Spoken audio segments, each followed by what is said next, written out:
오늘 말씀이 아마 구약 신약 성경 전체를 통해서 가장 은혜스러운 말씀이 아닌가 싶어요. 그래서 우리가 요즘 코로나로 인해서 너무 지쳐있어. 다 지쳐있어요. 그래서 오늘은 어떤 설교를 해야 우리 성도님들이 좀 마음의 쉼을 얻을까 그 생각을 하면서 여호와는 나의 목자시다 라는 말씀을 가지고 저와 여러분이 다시 한번 은혜 받는 시간이 나왔어요. 여호와는 나의 목자시라는 거 믿으십니까? 아멘. 우리가 믿어질 때 역사가 일어납니다. 믿어질 때. 그래서 우리는 하나님의 말씀을 믿는 거죠. 그래서 우리는 하나님의 말씀을 믿어질 때 하나님이 하나님이심을 나타내시는 거예요. 그래서 오늘 이 말씀을 통해서 다시 한번 우리가 여호와는 나의 목자셔 고백하시는 저와 여러분 되시기 바랍니다. 기도하시겠습니다. 우리의 선한 목자가 되시고 우리의 삶의 인도자가 되신 하나님 아버지, 주님의 높고 위대하심을 찬양합니다. 주께서 이 아침 주의 전으로 부르시고 저희들 또한 기쁨으로 주님 앞에 나왔사오니 이 아침 저희들 모두에게 주의 크신 은혜를 허락하여 주시옵소서. 우리의 지식과 힘이 아니라 오직 주님의 은혜로만 살아가는 저희들 되게 하옵소서. 주님만이 저희들의 선한 목자가 되시어 이 세상 끝날까지 저희들을 생명의 샘으로 늘 인도하여 주시옵소서. 우리의 선한 목자 되신 예수님의 이름으로 기도드렸사옵나이다. 아멘. 말씀의 제목은 여호와는 나의 목자시다. 저는 이 말씀이 굉장히 평생 동안 이 말씀이 은혜가 돼요. 그래서 이 말씀을 우리가 믿어지면 전혀 두려울 게 없어요. 여호와는 누구세요? 전지전능하신 하나님 아버지가 나의 목자가 되시는데 코로나가 뭐가 이렇게 불겠어요. 그러나 우리가 인생이기 때문에 우리가 세상 속에 살기 때문에 우리가 때로는 늘 믿음을 가지고 사는 게 아니죠. 때로는 은혜도 받았다, 또 실망도 했다, 낙심도 했다. 세상에 속해 살기 때문에 제가 보니까 그렇더라고요. 그러나 우리가 하나님의 말씀을 기억하고 그 말씀을 믿어질 때 우리는 새로워지는 거예요. 그래서 말씀이 중요하다. 그래서 말씀을 들음에 믿음이 생긴다. 그래서 하나님의 말씀은 살아 역사하신다. 네, 성경의 말씀대로 하나님의 말씀은 살아 역사하십니다. 그래서 오늘도 이 간단한 제목이지만 여호와는 나의 목자시다 라고 고백하시는 저와 여러분 되시기 바랍니다. 그냥 최이자 목사가 설교하는 것이 다가 아니고 오늘 제목대로 여호와는 나의 목자라고 고백하시는 그런 저와 여러분이 되시기를 주님의 이름으로 축복합니다. 네. 오늘 본문에 나오는 성군 다윗은 그의 파란만장했던 일생을 보내는 동안에 가장 크게 체험하고 가장 크게 누리게 된 복된 삶은 바로 그가 여호와가 나의 목자 되신 삶이다 라고 고백했다는 거예요. 저와 여러분도 이런 생활화가 되시길 바랍니다. 삶 속에서 늘 수시로 하나님은 나의 목자시오. 하나님은 나의 목자시오. 혹은 내가 입으로 시인하고 고백할 때 하나님이 들으시리라. 하나님이 들으시리라. 그 하나님이 들으시는 하나님이 좋은 하나님, 부족함이 없으신 하나님, 그 하나님이 어떻게 책임져 주시는가 우리가 목도하게 되는 것입니다. 그래서 우리가 입으로 시인하는 거 굉장히 중요합니다. 아무리 머리로 알아도 내가 입으로 시인하고 마음으로 고백할 때 하나님이 들으십니다. 그래서 오늘 말씀대로 여호와는 나의 목자시라고 하루 그냥 시간마다 고백하세요. 시간마다 하나님이 기뻐하시는 일이거든요. 그래서 오늘 여기 다윗처럼 세상 이 다윗이 이 성군 다윗이 세상을 뭐 여호와는 나의 목자시니까 편안하게 살았어요? 전혀 그렇지 않습니다. 다윗이 삶을 바라보면 정말로 파란만장하게 세상을 살아요. 엄청 이쁘고 달게 살아요. 그러나 그는 여호와는 나의 목자시라고 고백했기 때문에 어떤 상황 속에서도 그는 쉴 만한 물가로 인도함을 받는 삶을 살았다고 고백을 하는 것입니다. 그래서 오늘 이 시편 23편은 다윗의 신앙 고백이라고 할 수 있습니다. 다윗은 여호와는 나의 목자라고 고백합니다. 제가 계속 말씀을 반복드리지만 저와 여러분도 여호와는 나의 목자시오. 그것이 늘 입술로 고백하게 됩니다.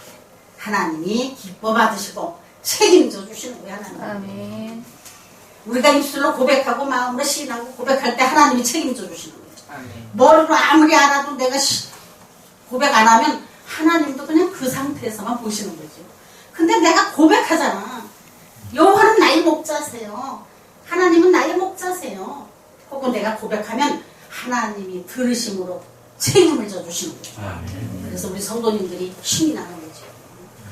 오늘도 이 말씀을 통해서 저도 그래요. 집에서 말씀 떠나 있을 때는 복잡해 답답하고 복잡하고 막 그래요. 근데 그래도 하나님 말씀을 기억하면서 요번 주 설교를 여호와는 나의 목자시지 이 말씀 설교 준비를 해야지. 그러니까 제가 얼굴이 피더라고요. 제가 저를 거울을 봐도 내가 달라서 맞아. 하나님이 나의 목자신데 무엇이 그렇게 겁이 나는 일이 많아. 두려움이 없죠. 그런 은혜가 있기를 바랍니다. 이 고백은 다윗이 여호와는 나의 목자라고 고백했던 이 고백이 우리 모든 성도들의 고백이 돼야 될 줄로 믿습니다. 그러면 여호와는 우리에게 어떠한 목자신가? 오늘 본문에 자세히 말씀하고 계십니다.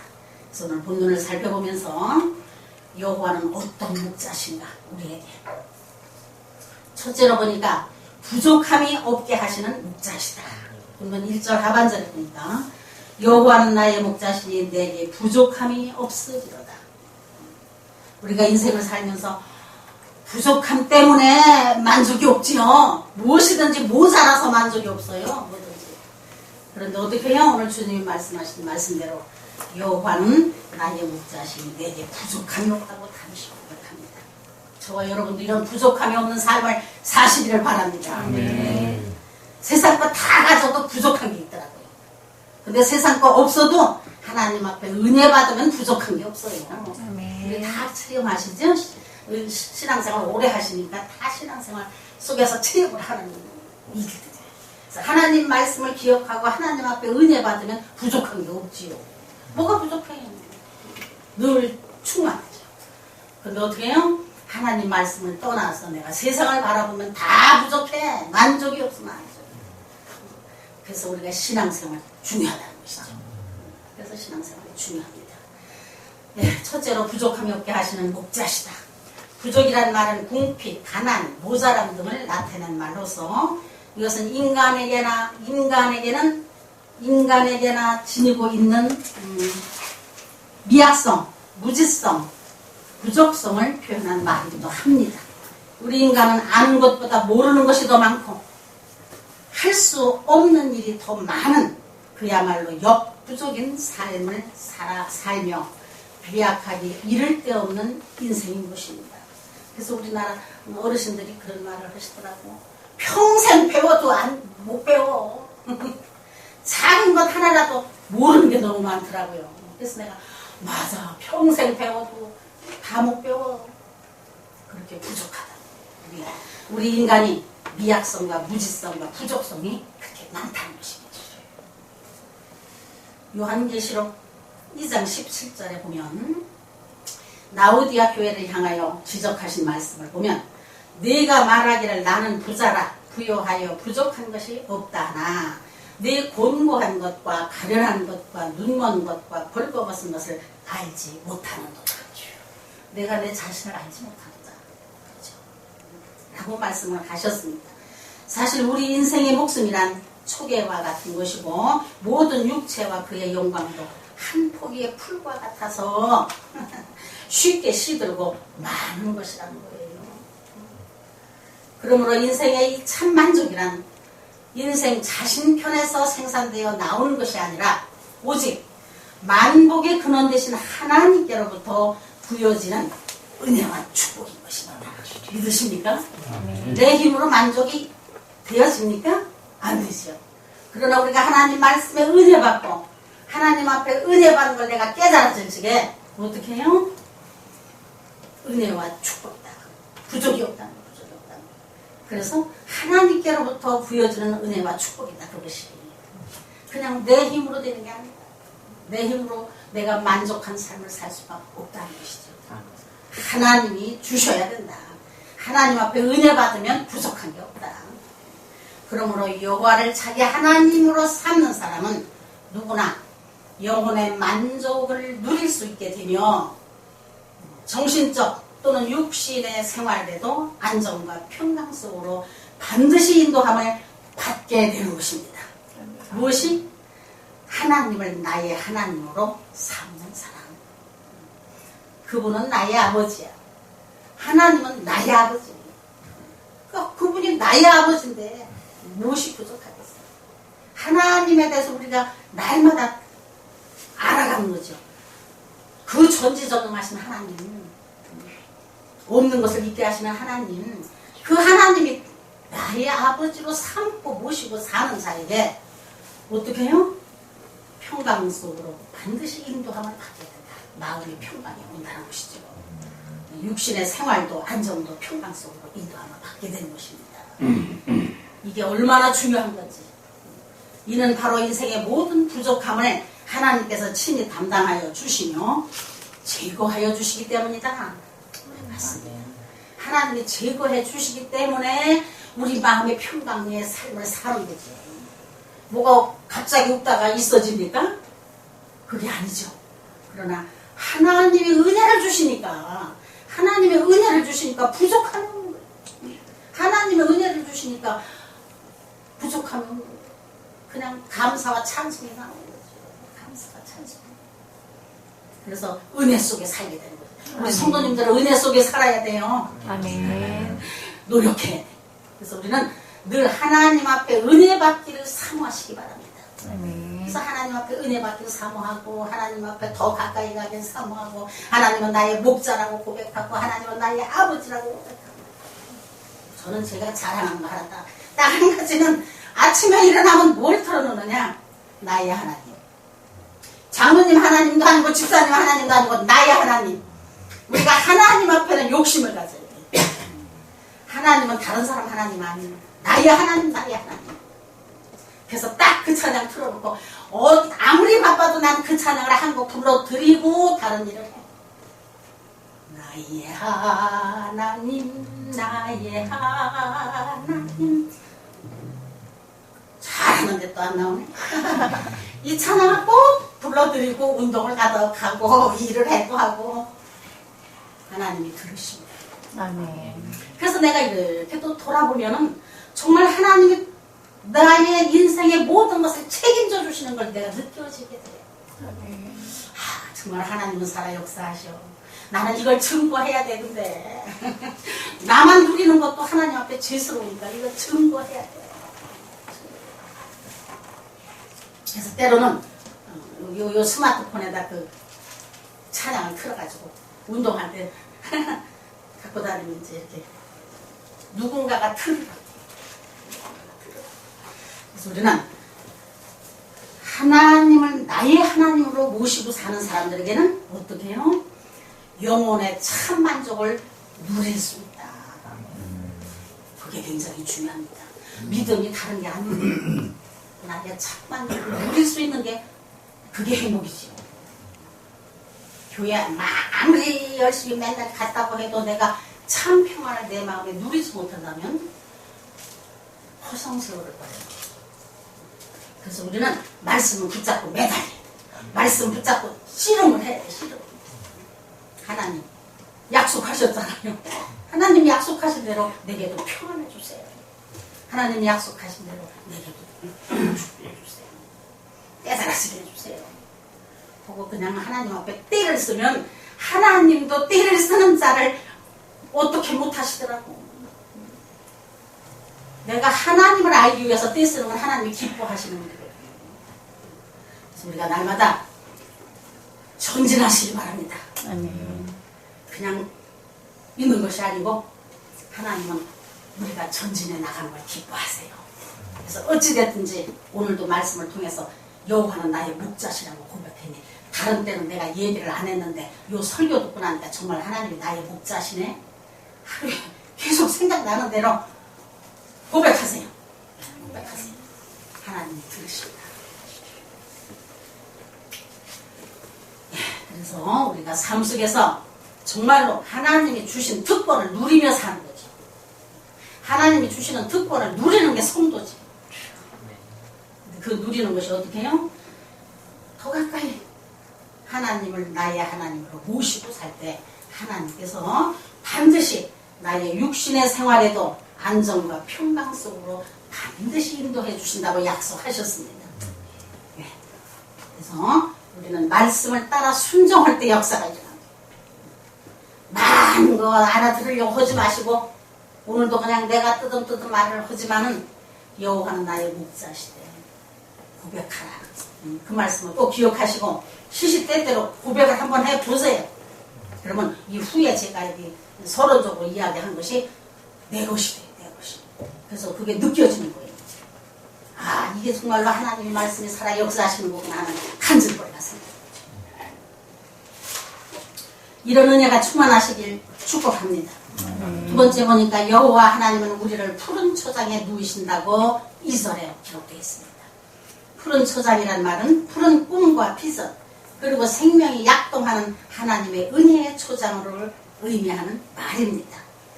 은혜의 푸른 초장에는 꿈이 펼쳐 있고 무성한 생명력으로 가득 채워져 있다고 합니다. 맞습니다. 하나님의 은혜를 받으면 소망이 생겨요. 하나님의 은혜를 받으면 꿈이 생겨요. 하나님의 은혜를 받으면 생각이 달라져요. 그래서 어떻게? 마음이 평안해져. 내가 요즘 꿈이 생겼어요. 무슨 꿈이 생겼느냐면 우리 아들이 여기다 조그만 집 짓잖아요. 여기다 조그만 집을 짓는데 그 집을 지어놓고 세를 비싸게 내놓는데 또 그래서 비싸게 나가면 세를 놓고 비싸게 안 나가면은 우리가 와서 산대. 우리가 올라와서 살아도 된대. 왜냐하면 맨날 아버지 차비 맨날 들어가는 거 안 들어가고 지금 그 평택에 있는 집이 엄청 넓거든요. 근데 그 집을 세 놓으면은 여기 세하고 거짓만 먹는다. 월세를 놓으면은 그러니까 이 집이 많이 지가 원하는 대로 세가 안 나가면은 이리 이사를 올 거고 이게 또 그렇게 나가면 세를 놓는다는 거예요. 그래서 내가 속으로 다 하나님이 뜻대로 하실 것이다 하고 이제 기대를 하는 거죠. 그래, 네 생각대로 안 나가. 그게 무슨 그렇게 많이 세 나가. 여기 그렇게 세 안 나가. 내가 내 속으로 그러면서 아무래도 내가 여기 올라와서 있어야 성장하게 되었더라고 신앙생활이. 그런 꿈을 가지면서 여기 이사 오면 아버지 내가 여기 이사 오면 전도할게요. 이제 나이가 많으니까 설교도 부담스러워. 나 어제도 이 설교 준비한다고 눈이 아파가지고 못해. 눈이 아파가지고 이 잔글씨가 30분만 뒤다 보면 머리가 아파. 그래서 설교도 힘들고 아버지 내가 이제 이 전도지 해주는 거는 제가 잘할 것 같아요. 그거는 할 것 같아요. 그래서 일이 이사 오면 제가 그건 책임지고 할게요. 아주 그렇게 이제 고백을 하면서 소망을 갖습니다. 그래서 하나님 이루어주셔야 합니까? 왜 하나님의 일인데? 하나님의 일인데 하나님 뜻대로 하시지 않을까? 우리 아들내미 욕심을 채우시겠어요? 하나님의 뜻대로 하나님의 일을 하시겠지. 혹은 저는 꿈을 꾸고 비전을 가지고 어떻게 할까? 생각을 하고 있어요. 그래서 우리는 어떻게 해요? 은혜의 푸른 초장에는 꿈이 펼쳐져 있다.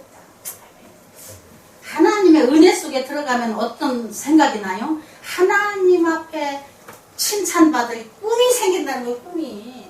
뭔가 비전을 생각하게 돼요. 그게 우리 성도들이 해야 할 마땅한 일입니다. 당연한 일이거든요. 그래서 우리는 하나님의 뜻이 무엇인가를 날마다 구해야 돼요. 하나님의 뜻이 무엇인가? 하나님 제가 뭘 하면 하나님을 기쁘시게 해드릴까요? 하나님 저를 향하신 하나님의 계획이 무엇입니까?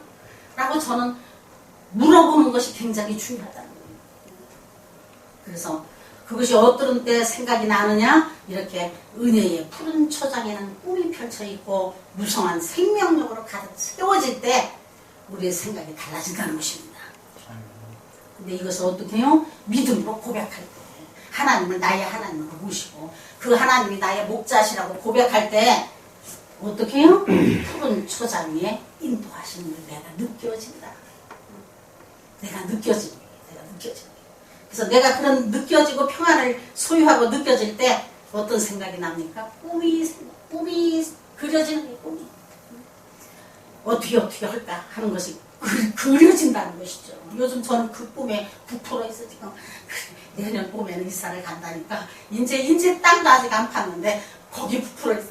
맞아. 내년 봄에는 그 이사를 간다니까 내가 이제 바로 요 뒤니까 교회에 바로 뒤니까 하나님의 계획 속에 이렇게 하시지 않았나 하는 생각도 제가 늘 하며 감사해요.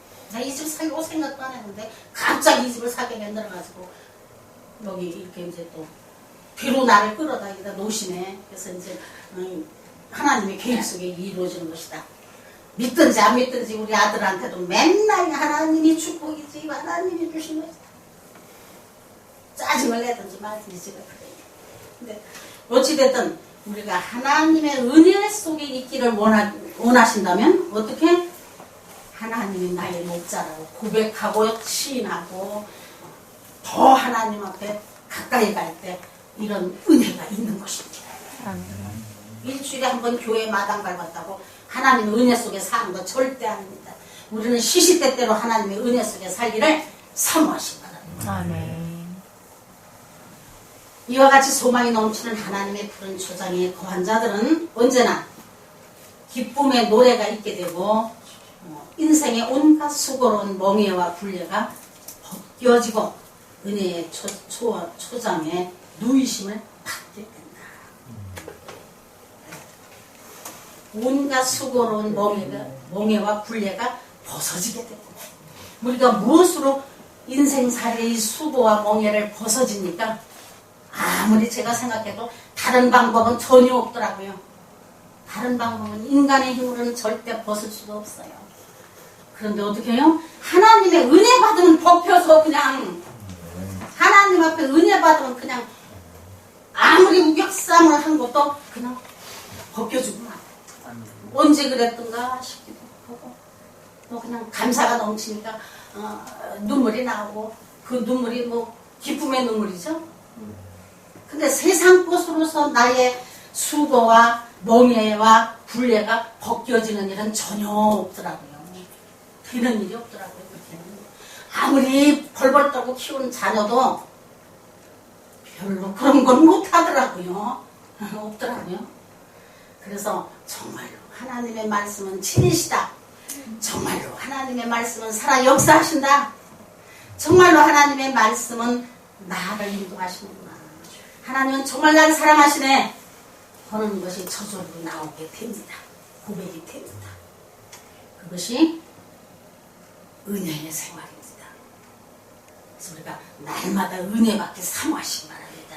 아멘. 그러므로 우리는 좁고 거칠고 메마른 인생 사막길에서 무거운 짐을 지고 방황하지 말고 이걸 어떻게 하면 좋지 이걸 어떻게 하면 좋지 이렇게 방황하지 말고 저도 뭐 설교한다고 저가 전혀 안 그런 사람 아니에요. 저도 그래요.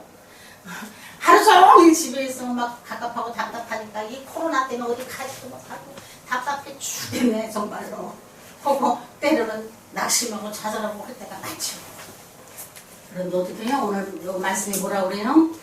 무거운 짐을 지고 방황하지 말고 죄악과 사탄의 결박에서 그건 누가 그래요? 사탄의 결박이거든요. 성도들이 그렇게 하는 생활은 사탄의 결박이에요. 하나님은 절대 그렇게 안 하시거든요. 사탄의 결박에서 뛰쳐나와 영생의 초원이 약속되어 있는 믿음의 세계로 나오시기 바랍니다. 때로는 우리가 그냥 역싸움을 하고 옥누리고 그냥 답답하고 그냥 짜증나고 헐치게 요 말씀을 기억하면서 뛰어나오라는 거예요. 뛰어나오라. 말씀 없어 뛰어나올 적에 어떤 생각이 나옵니까? 히브리서에 보면은 믿음은 바라는 것들의 실상이다. 믿음은 바라는 것들의 실상이다. 지금 내가 아무리 우격싸움을 받고 이 코로나 때문에 오두 가도 못하고 이렇게 답답하지만 하나님 말씀대로 내가 주님 앞에 뛰어나가면 주님이 말씀하신 약속대로 믿음은 바라는 것들의 실상이 된다는 거예요. 그래서 우리가 바라보고 꿈을 꾸는 거예요. 근데 성경이 뭐라고 말씀하고 있어요? 바라는 것들의 실상이라. 실상은 뭡니까? 그대로 되어진다. 그런 뜻이죠. 그래서 믿음은 바라는 것들의 실상인 것을 믿으시기 바랍니다. 지금 안 보이지만 지금 내 손에 쥐어지지 않지만 믿음은 바라는 것들의 실상이라고 말씀하신 그 말씀 살아 역사하시기 때문에 반드시 이루어질 것을 고백하는 거예요. 그럴 때 어떻게 해요? 하나님이시니까 하시는 거죠. 인간은 못하지만 인간은 아무리 힘이 있고 능력 있고 명예가 있고 돈이 있어도 다른 사람의 그 원하는 걸 이루어줄 수가 없지요. 그러나 하나님은 하신다는 거예요. 하나님이시니까 하실 수 있는 거예요. 그래서 우리는 믿음은 바라는 것들의 실상이다. 지금 보이지 않아도 될 것이야. 지금은 아닌 것 같지만 반드시 하나님이 하실 거야. 라고 고백하는 믿음이 필요합니다. 그런 믿음이 아주 중요합니다. 그럴 적에 어떻게 해요? 주님의 영원하신 품 안에서 참된 삶의 보람을 찾을 수 있는 것입니다. 우리 성도님들은 그냥 우리 주님 품 안에서 참된 평안을 누리는 게 성도예요. 누리는 거예요. 교회는 막 다녀 열심히 주일날에 열심히 가.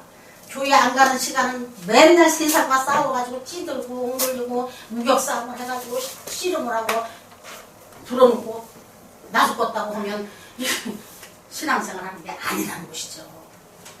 그래서 어떻게 해요? 우리는 막 믿음은 바라는 것들의 실상이라는 걸 믿음으로 고백하면서 꿈을 그리는 거예요. 꿈을. 하나님의 계획을 바라보면서 우리가 그 안에 있으면 어떻게 해요?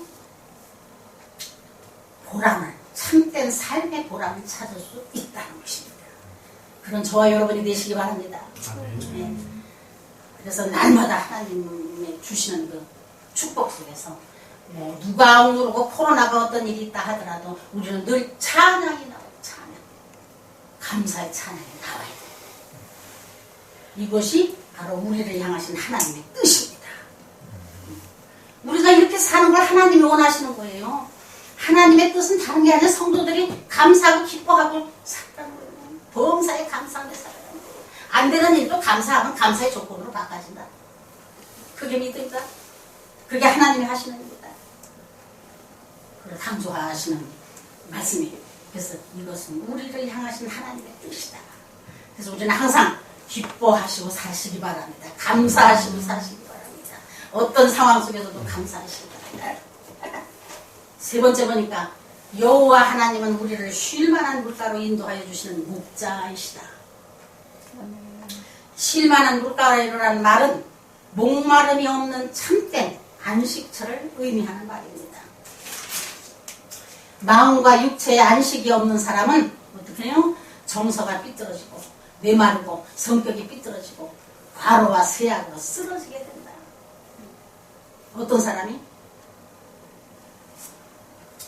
정서가 메마르고 성격이 삐뚤어지고 과로와 쇠약으로 쓰러지게 되는 사람들 많이 있습니다. 요즘 세상에. 우리가 몰라서 그렇지 잠깐만 돌아보면 너무 많아. 그래서 참 안타까운 일들이 많이 있습니다. 그런데 그보다 더 중요한 것은 안식 없는 영혼의 갈증의 고통이란 메마른 땅에 숨막히듯 산 지옥 생활을 하는 것이다. 특별히 우리 하나님의 자녀들은 영혼의 갈증의 고통이 있어서는 절대 안 되는 것이죠. 성경에 보면 예수님께서 수가성 여인을 만나게 됩니다. 예수님은 말씀하시기를 네가 만일 하나님의 선물과 또 네게 물을 달라 하니가 누구인 줄 알았다면 네가 그에게 구하였을 것이요 그가 생수를 네게 주었으리라. 이 물은 먹는 자마다 다시 목마르려니와 내가 주는 물은 먹는 자는 영원히 목마르지 아니하리니 나의 주는 물은 그 속에서 영생하도록 솟아나는 샘물이 되리라. 아멘. 아멘. 무슨 말씀입니까? 주님이 주시는 샘물은 영원히 영생하도록 솟아난다. 제가 이 말씀을 이렇게 또 준비하면서 생각해봅니다. 맞습니다. 맞습니다. 아버지가 주시는 그 말씀의 샘물은 영원히 솟아나. 30년 전에 주신 말씀도 은혜 받은 말씀은 지금도 기억이 나. 그래서 지금도 그 말씀 붙잡고 은혜가 돼. 30년 전에 주신 그 말씀 영원히 잊어버리지도 않아.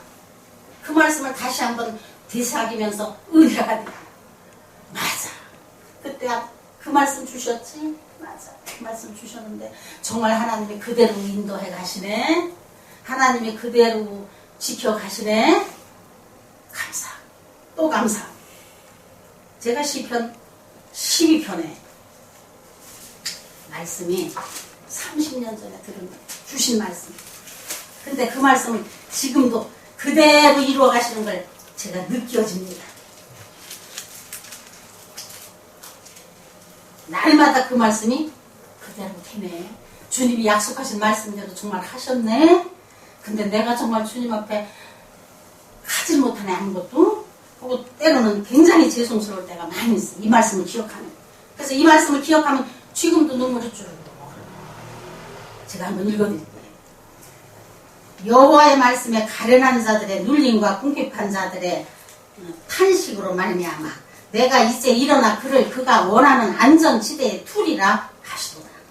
여호와의 말씀은 순결하며 흑도한 이에 7번 단련한 은 같도다. 여호와여 그들을 지키사 이 세대로부터 영원까지 보존하시도다. 이 말씀을 저는 30년 전에 주셨어요. 아주 우렁찬 말씀으로 무슨 천동이 막 나는 것만 큰 우렁찬 소리로 말씀 주셨거든요. 그래서 내가 이 말씀을 평생도 안 잊어먹어요. 근데 오늘 여기 말씀에 뭐라고 그러셔요? 내가 이제 일어나 그를 그가 원하는 안전지대에 두리라 하시도다. 아이고, 이 말씀이 나는 너무 감사한 거죠. 근데 지금 내가 이래 뒤돌아보면은 그분이 일으켜 세우셔서 안전지대에 두셨으니 내가 지금도 이러고 있지 않을까. 내가 뒤돌아보면 부족한 게 없어. 안전지대에 나를 두셨더라고. 그래서 정말로 감사해서 때로는 요 말씀 붙잡고도 내가 은혜 받고 눈물 흘리고 감사하고 나의 하나님 지조구나. 그래서 정말로 하나님은 하나님의 일을 하십니다. 아멘. 하나님의 말씀은 변치 않으십니다. 우리가 믿어지지 않아서 그 말씀을 실행하는 걸 못 느껴지는 거죠. 그래서 우리는 하나님의 말씀을 믿어야 된다. 하나님의 말씀을 믿으시기 바랍니다. 여호와는 나의 목자라고 하신 오늘의 말씀의 제목을 믿으시기 바랍니다. 여호와 하나님은 당신 각 개인의 목자가 되시는 거예요. 목자. 그래서 오늘도 이 말씀이 정말로 하나님의 말씀대로 고백하시는 저와 여러분이 되시기 바랍니다. 아멘.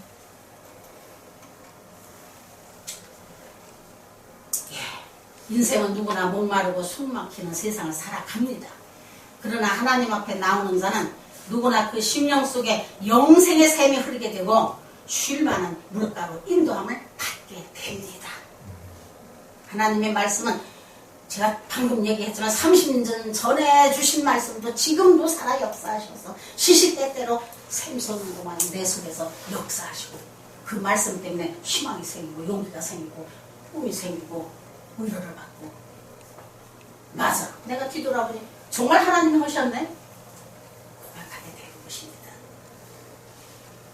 그런 은혜가 저와 여러분에게 충만히 되게 소원합니다. 오늘날 많은 사람들이 과학의 바벨탑, 지식의 바벨탑, 물질의 바벨탑으로 높아지고는 있지만 영혼의 갈증, 영혼의 숨막히는 빈혈은 점점 더 심해가고 있다는 것이죠. 그게 현실입니다. 그 이유가 무엇입니까? 그것은 바로 전능하신 하나님의 은혜와 호흡하고 있지 않기 때문이다. 인생의 하나님 앞에 나와 그와 더불어 호흡하고 성령의 생수를 마시기 전까지는 참된 쉼을 얻지 못하기 때문입니다. 그러므로 우리 성도님들은 전능하신 하나님의 은혜 속에 날마다 호흡하시고 날마다 그분과 함께 하시고 성령의 생수를 날마다 체험하시고 주님의 은총과 함께 하심이 날마다 충만한 삶을 사시길 바랍니다. 아멘. 그게 그냥 뭐 목사님이 하는 소리지 그게 실상으로 현실에 됩니까? 혹은 반문하실지 모르지만 믿으면 돼요. 믿으면 하나님의 말씀은 믿으면 된다. 믿고 오늘도 하나님과 나는 호흡을 같이 하고 성령의 충만함을 받고 나갈 거야. 그렇게 살 거야. 하고 다짐하고 결단할 때 간증거리가 생겨요. 우리 신앙생활은 결단이 중요하더라고요. 결단이 중요합니다. 그래서 말씀 붙잡고 실천으로 옮겨지는 그런 신앙생활 하시기 바랍니다. 네 번째 보니까 여호와 하나님은 우리와 함께 하여 주십니다. 하나님은 우리와 함께 하셔요. 믿으십니까? 우리 혼자 있는 것 같고 보이지 않는 것 같지만 하나님은 늘 내 마음속에 모시고 사는 거예요. 모시고. 내 마음을 열고 하나님을 모셔드리기 바랍니다. 여기 세상 것으로 꽉 차 있으면 하나님의 두루 차리고 세상 것을 내려놓고 하나님을 모셔드리고 살 때 하나님이 함께 하시면 내가 느껴지게 됩니다. 보면 4절에 보면 내가 사망의 음침한 골짜기로 다닐지라도 해를 두려워하지 않을 것은 주께서 나와 함께 하심이라. 그게요? 사망의 음침한 골짜기로 다닐지라도 해를 두려워하지 않는 것은 주께서 나와 함께 하심이라. 내가 어떤 상황 속에서도 주께서 나와 함께 하심이라. 주의 지팡이와 막대기가 나를 안위하시나이다. 누가 이렇게 고백합니까? 다윗이 고백합니다. 다윗이 이렇게 엄청난 시련 속에서도 내가 사망의 음침한 골짜기를 다닐지라도 해를 두려워하지 않는 것은 그분이 나와 함께 하십니다. 여호와 하나님이 나와 함께 하십니다. 라고 고백했다는 것이죠. 아마 이 말씀을 믿고 사는 자는 어디를 가든지 든든하실 것입니다. 이 말씀을 우리가 붙잡고 살면 무엇을 하든지 든든할 거예요. 이 말씀은 다윗이 하는 말이지 나하고 상관이 없어. 그러면 이또 아무 소용이 없죠. 근데 지금 성경에 나와 있는 말씀은 그 2000년, 3000년 전에 2000년 전에 다윗에게만 한 말씀이 아니고 이 시간에 저와 여러분에게 하신 말씀입니다. 그걸 믿으셔야 돼요. 지금도 하나님은 나한테 함께 하신다고 하시네. 하나님이 나와 함께 하시는데 내가 무엇이 두려울 게 있고 무엇이 부족한 게 있어? 저절로 고백이 되는 것이죠. 그래서 우리가 예수님께서 지상에서 마지막으로 우리에게 약속하신 말씀이 있어요. 이 말씀이 또 굉장히 중요합니다. 우리가 시시때때로 이 말씀을 기억하시면서 살면 든든해집니다.